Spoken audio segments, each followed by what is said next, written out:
ನಾವುಗಳು ಬಾಬಾ ಸಾಹೇಬರು ನಮ್ಮ ದೇಶದಲ್ಲಿ ಏನು ಅಸಂಗತಿ ಆ ವಿಚಾರವಾಗಿ ಹೋರಾಟ ಮಾಡ್ತೀವಿ.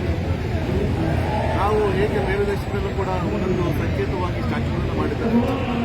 ಬಾಬಾ ಸಾಹೇಬ್ ಸಮಾಜ ಸಂಕೇತ ಆಗಿರೋದ್ರಿಂದ ಆ ಸಮಾಜ ಸಂಕೇತವಾಗಿ ಸ್ಟ್ಯಾಚ್ಯೂ ಆಫ್ ಈಕ್ವಾಲಿಟಿ ಅನ್ನೋ ವಿಚಾರವಾಗಿ ಸ್ಥಾಪನೆ ಮಾಡಿದ 250 ಅಡಿಯ ಬಾಬಾ ಸಾಹೇಬ್ ನೀವು ಇಲ್ಲಿ ನಿರ್ಮಾಣ ಮಾಡಬೇಕು ಅಂತ ಹೇಳಿ ನಮ್ಮ ಸಂಘಟನೆಯಿಂದ ಕನ್ನಡದ ಸೇನೆಯಿಂದ ನಾವು ಒತ್ತಾಯ ಮಾಡಿದ್ದೀವಿ. ಈಗಾಗಲೇ ಪಕ್ಕದ ರಾಜ್ಯದ ತೆಲಂಗಾಣ ಮತ್ತು ಆಂಧ್ರ ಪ್ರದೇಶದ ಚಿಕ್ಕ ರಾಜ್ಯಗಳು ಕೂಡ ದೊಡ್ಡ ಮಟ್ಟದ ಬಾಬಾ ಸಾಹೇಬ್ ಅಂಬೇಡ್ಕರ್ ಅವರ ಸ್ಟ್ಯಾಚ್ಯೂನ ನಿರ್ಮಾಣ ಮಾಡಿದ್ದಾರೆ. ಅದೇ ರೀತಿ ಅವುಗಳು ಕೂಡ ನಮ್ಮ ಕರ್ನಾಟಕದಲ್ಲಿ 250 ಅಡಿಯ ಬಾಬಾ ಸಾಹೇಬ್ ಸ್ಟ್ಯಾಚ್ಯೂನ ನಿರ್ಮಾಣ ಮಾಡಲೇಬೇಕು ಅಂತ ಹೇಳಿ ನಾವು ಪ್ರತಿಭಟನೆ ಮಾಡ್ತಾ ಇದ್ದೀವಿ.